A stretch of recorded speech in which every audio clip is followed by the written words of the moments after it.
What's going on, everybody? It's Nick Payne with the Face Mask Podcast, continuing to profile rookie wide receivers and their potential fantasy outlook for the 2021 season. Up today, Cardinals draft pick, Rondale Moore, the second-round pick out of Purdue, had an absolutely monstrous freshman year at Purdue, so he stepped onto the scene right away. 114 catches, 12 touchdowns, contributed in the run game, the return game, was the Big Ten wide receiver of the year, was the freshman of the year, and was a first-team All-American. Again, all in his first season in college. So you're talking about a guy who dominated right away, and players who dominate in college early, that's a good sign for their long-term outlook in the NFL. Moore joins a Cardinals offense that was 14th in the league in pass attempts per game in 2020. So top half of the league. But that number could conceivably go up if Kyler Murray runs a little bit less, which he is on the record saying he wants to do. He said he wants his legs, his ability to run, to be a quote-unquote luxury for the team and much less a necessity. So it's conceivable to see the Cardinals continue to climb in the ranks of the NFL as far as pass attempts per game go. And if Kyler's able to stay healthy, he suffered a shoulder injury late in the season that hampered his effectiveness and brought his passing yards down. You're looking at a quarterback who should easily eclipse 4,000 passing yards in an offense that should be able to score a lot of points. They are led, of course, in the passing game by stud DeAndre Hopkins, top 5 wide receiver, 160 targets. He's a monster. He's the team's number one. For a rookie, I like when he's able to have somebody as a veteran or a good player ahead of them who's able to take the pressure off. But Hopkins is better than good. Hopkins is great and one of the best receivers in the game right now. So Moore is going to have a lot of help there. But after that, the depth chart is a little uninspiring. Christian Kirk, I would presume he is ahead of A.J. Green on the depth chart. Right now, it looks like he's not, but finished the year last year with 48 catches, 621 yards, 6 touchdowns. Decent numbers, not spectacular, just looking at Moore's competition. And then I already just mentioned A.J. Green, who looked pretty much done in his last year in Cincinnati. Only 47 catches on 108 targets. So not efficient, not effective. It did not look good for Green in 2020. He joins the Cardinals. So there's potential for that to, would appear on paper.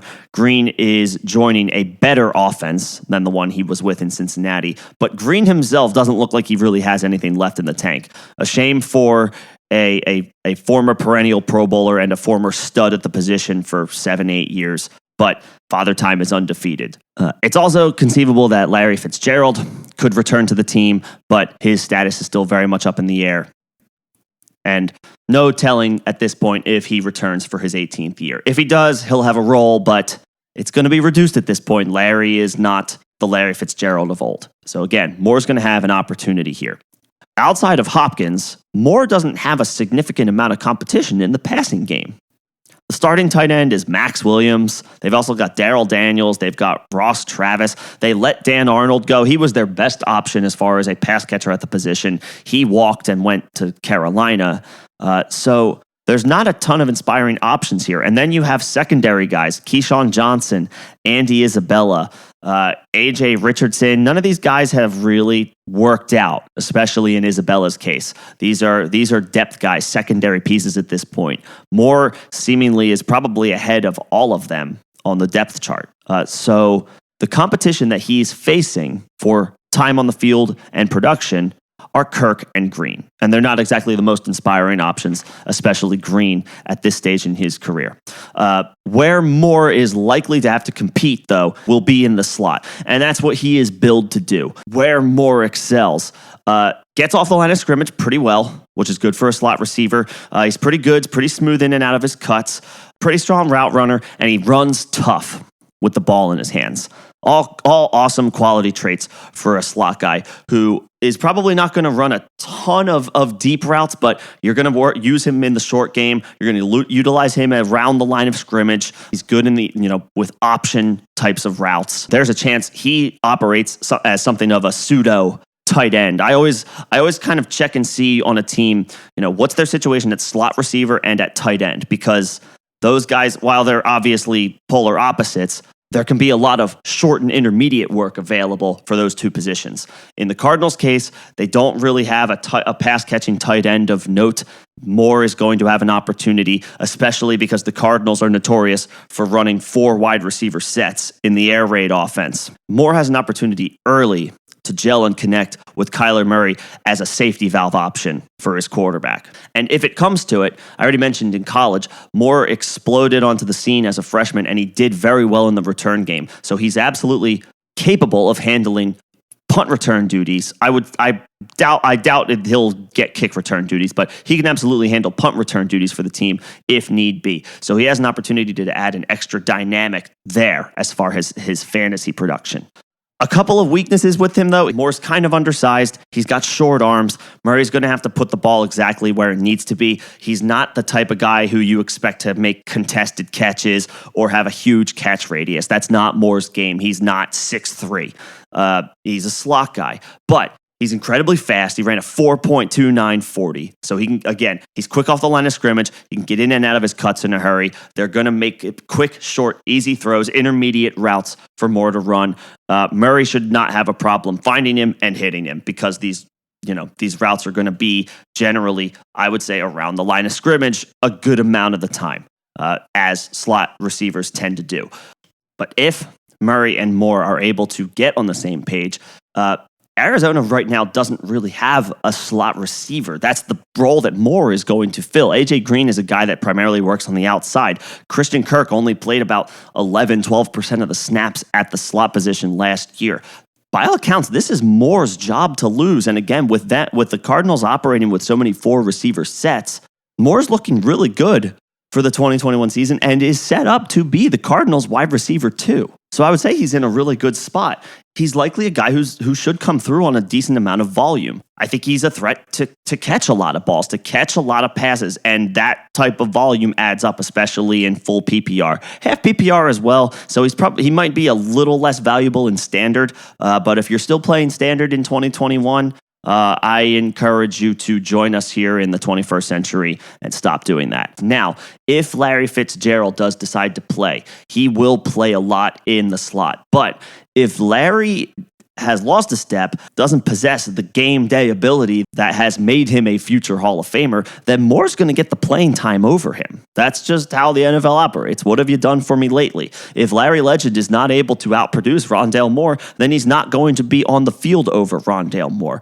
Moore's got a pretty good path to playing time in an offense that should see more pass attempts in 2021 as Kyler's game continues to evolve, and presuming he is healthy and over the shoulder injury he suffered late in 2020. If that's the case, Rondale Moore is looking like a pretty solid value at around that 131 ADP, according to Underdog Fantasy. So you can have Moore in the 11th round, and he should fill a prototypical slot role for the Cardinals. And he benefits from both the 4 receiver sets that they like to run and the fact that there's not really a pass-catching tight end to speak of in Arizona. Moore is set up quietly, nicely for the 2021 season. And if you get him now and Larry Fitzgerald decides not to return, his value, his ADP, is only going to go up. So he is a sneaky bargain at the moment. So pounce now while you can. I think he makes a lot of sense as a wide receiver 5, wide receiver 6. If your wide receiver crew is deep and he's one of your picks, if he's your wide receiver 4, that might be a little shallow.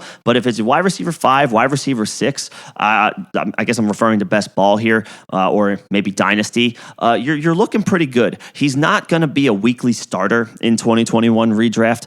Might fly on some waiver wires here and there, especially if it doesn't get off to a super hot start. But in 10 and 12 team leagues, he should be a regular bye week fill-in, whether or not you are the Kyler Murray owner, in case you're trying to stack. But there should be plenty of situations where there are favorable matchups, in situations where Arizona is going to likely have to throw the ball a lot. And if Moore is able to outperform and beat out A.J. Green and Christian Kirk, he's going to see even more playing time. He's going to see even more snaps. He's going to see even more production. Moore is sneakily right now, I think the Cardinals wide receiver too. And having a guy like DeAndre Hopkins on the other side of the field to take all kinds of pressure off of the other players is only going to help a young guy who has a prime opportunity that he can take advantage of in this landing spot for him. So what do you guys think? Do you agree? Do you like Moore's value? I think he's a sneaky add in drafts, in best ball drafts, and he's a guy to absolutely monitor on the waiver wire in 10 and 12 team leagues. He should probably get drafted. He's likely to get cut if he doesn't get off to a strong start. But if you decide to take the plunge, I would definitely hold on. I would definitely hold on in the event that he doesn't get off to a strong start. Obviously, the nitty gritty of the season week to week can make for some tough roster decisions, but Moore should have a prime opportunity in Arizona. So I absolutely understand. And at this point, I think I'm kind of endorsing you taking a shot. Go for it. You could do worse in a 2021 redraft in the 11th or 12th round, taking a shot on a depth wide receiver. Do you disagree? Do you not like Moore? Do you think there's too many mouths to feed? Do you think DeAndre Hopkins is going to soak up a ton of targets again? Christian Kirk's going to take another step forward. AJ Green's not done. He's got something left in the tank. Larry Fitzgerald's going to come back. Maybe you think all these things, and for that reason, you're out on Moore at his ADP. Let me know. We can have a conversation about this. Drop some comments below, and let's talk about this very intriguing Arizona Cardinals draft pick. Till then, this is Nick Payne with the Face Mask Podcast, producing fantasy content for you each and every day. Don't forget to subscribe. Thanks for listening.